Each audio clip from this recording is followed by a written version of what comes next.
Leite, ele é professor de animação lá na UNA, no curso de cinema, né, há mais de 10 anos. Ele também é o criador do Festival Múmia, que é a mostra Ude-Grude Mundial de Animação, que já está na sua 17ª edição. Boa tarde, Sávio, seja bem-vindo aqui no Almanac Brasil. Boa tarde, Valesca, é um prazer sempre estar aqui.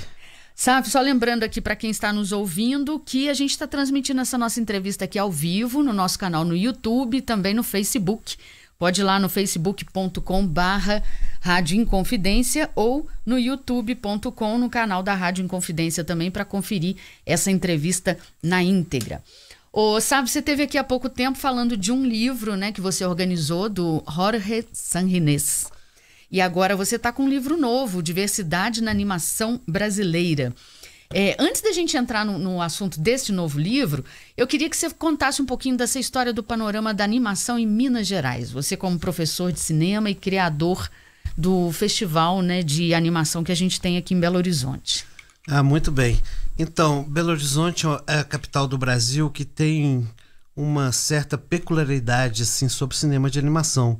Foi aqui que teve o primeiro curso de cinema de animação do Brasil, na UFMG. Isso permitiu que muitas pessoas passassem por aqui, estudassem por aqui e fizessem curtas e filmes representativos aqui da nossa identidade. E isso foi o tema do nosso primeiro livro, que é o Subversivos, o desenvolvimento do cinema de animação em Minas Gerais, que a gente conta toda essa história, que foi um livro que a gente organizou em 2013, enquanto festival, enquanto Múmia. Foi dentro do Múmia, né, do festival. Isso, enquanto a mostra Ude-Grude Mundial de Animação. E como eu sou professor na UNA, quando eu comecei a dar aula, eu senti uma falta de material didático que discutisse a animação brasileira. Só existia um livro de animação, mesmo assim não pegava a animação brasileira em si, falava da animação de uma forma geral. Então eu senti uma necessidade de estar registrando essa história, contando essa história, falando das pessoas que fazem esse cinema de animação, tanto aqui em Minas quanto no Brasil, que é uma produção grande, uma produção diversa, é uma produção que eu costumo brincar que é um pouco invisível, porque as pessoas não conhecem, mas é uma produção que é notada, reconhecida, premiada, tanto aqui no Brasil quanto no exterior. Então eu acho importante, enquanto professor desse gênero, dessa matéria, vamos dizer assim, que não é tão conhecida, divulgar mais esse tipo de cinema, que é um cinema que todo mundo gosta. Ainda tem o curso na UFMG? Sim, o curso ainda está em pleno vapor. Então as opções são UFMG e UNA, né? E UNA. E também temos curso na PUC também de cinema também. Sabe, ali no seu curso ali que você é professor de cinema de animação, vocês também produzem curta ali com os alunos? Tem com certeza, material? Todo semestre tem uma produção grande de filmes de alunos, assim. Eu, enquanto professor, eu obrigo, vamos dizer assim, os meus alunos a ler escritores mineiros, a gente se inspirar nesses escritores mineiros. Então, um escritor mineiro que tem muito que eu peço os alunos para lerem e tal, e a gente tentar pensar em filmes, é o Murilo Rubião, que recentemente fez 100 anos, então, e ele tem uma obra que é muito concisa, que é um livro pequeno, vamos dizer assim. Então eu faço os alunos lerem esses livros e tentar imaginar a animação. As animações, então, são inspiradas em escritores mineiros, escritores aqui, nos contos, mineiros. Crônicas. Olha que interessante. E depois você lançou um segundo livro, né, que é Maldita Animação Brasileira. Esse é sobre... Então, é sobre animação brasileira em específico, já que o primeiro livro tinha sido sobre animação mineira, então eu dediquei sobre animação brasileira. Abriu um pouquinho mais Abriu o leque, a intenção era o livro pegar todas as regiões do Brasil e contar como é o desenvolvimento da animação em cada estado. Eu consegui, na verdade, não todo o Brasil, porque algumas áreas como o Norte eu não consegui informação nenhuma sobre isso, mas deu um panorama interessante, sim, dessa produção brasileira, de quem são as pessoas que estão fazendo animação no Brasil. Esse livro, o segundo, Maldita Animação Brasileira, ele é de 2015? 2015. E agora você está aí com o terceiro livro de animação aí, né, fechando aí esse ciclo aí de 3 livros, Diversidade na Animação Brasileira. E aí me fala aqui sobre os temas que você estava me explicando aqui antes da gente começar a entrevista, que eu estava achando super interessante aqui. Então, você quer o livro aí para você? Na verdade, sem querer falar bobagem, mas assim, a produção brasileira é bem diversa mesmo. Então, os temas são bem diversos do livro. Então, a gente pega desde a representação dos personagens femininos na animação até uma nova tendência que está tendo agora, que é documentário animado. Até muito tempo atrás, isso era uma coisa praticamente impossível. Eram dois universos que não se comunicavam. Eu nunca vi isso. E há 2 anos atrás, a gente, na mostra que a gente faz todo ano, a gente está vendo um crescente número de documentários híbridos com animação documentário. E isso foi uma coisa que começou, talvez, vamos dizer assim, aqui no Brasil, com o Dossiê Rebordosa do César Cabral, que é um documentário sobre um personagem fictício do Angeli, mas ele fez uma entrevista com todo mundo ali da época, o Angeli, inclusive, a Laerte e tudo, para contar a história desse personagem.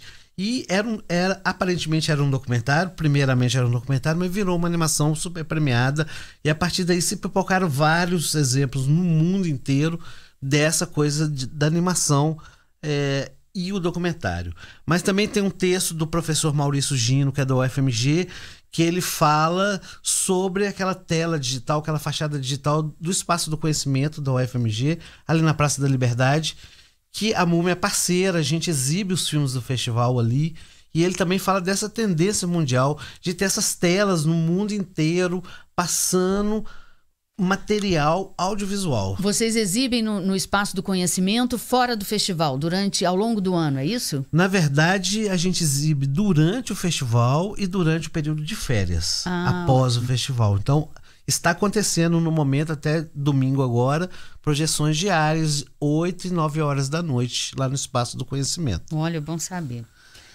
E tem outros textos que você estava me falando aí Tem do outros livro? textos, por exemplo, a gente fala do Rubens, tem um texto sobre o Rubem Francisco Luchetti.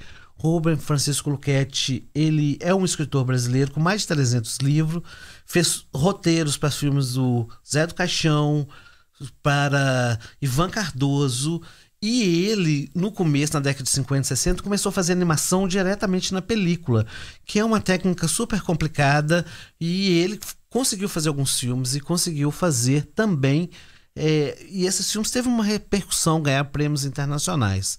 Então a gente conta essa história, que é uma história também, que era uma história que não se contava muito assim. Ele era professor também?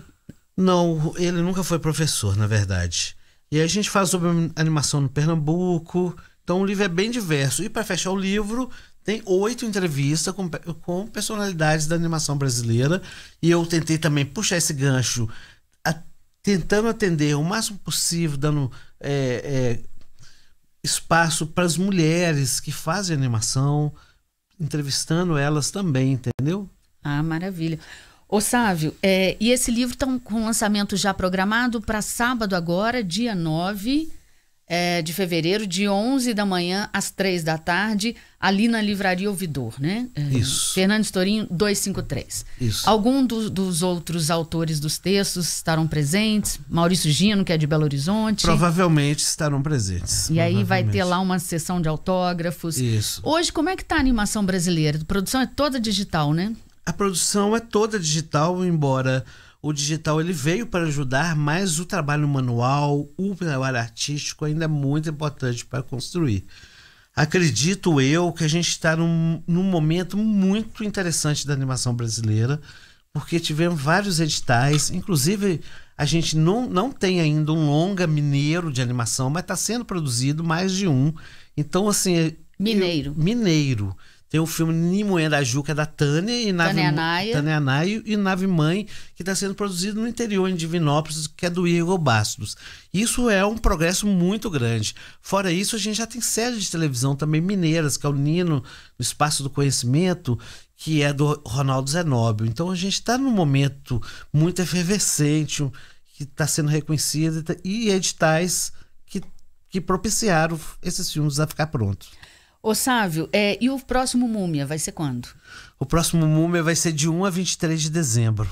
Ah, tá. Mas já está aberta a inscrição? Quem quiser As participar? inscrições abrem dia 1º de março e ficam até dia 31 de maio. Então depois você me manda mais notícia, finalzinho de fevereiro, para a gente chamar aí para as inscrições, para quem se interessar. Então, para quem gosta de cinema de animação, lançamento do livro, repete o nome aí para mim. Diversidade na Animação Brasileira. Isso, com a organização do Sávio Leite. O lançamento é na Livraria Ouvidor, ali na Fernandes Tourinho, quase esquina com Getúlio Vargas, no sábado, dia 9, agora, de 11 da manhã às 3 da tarde.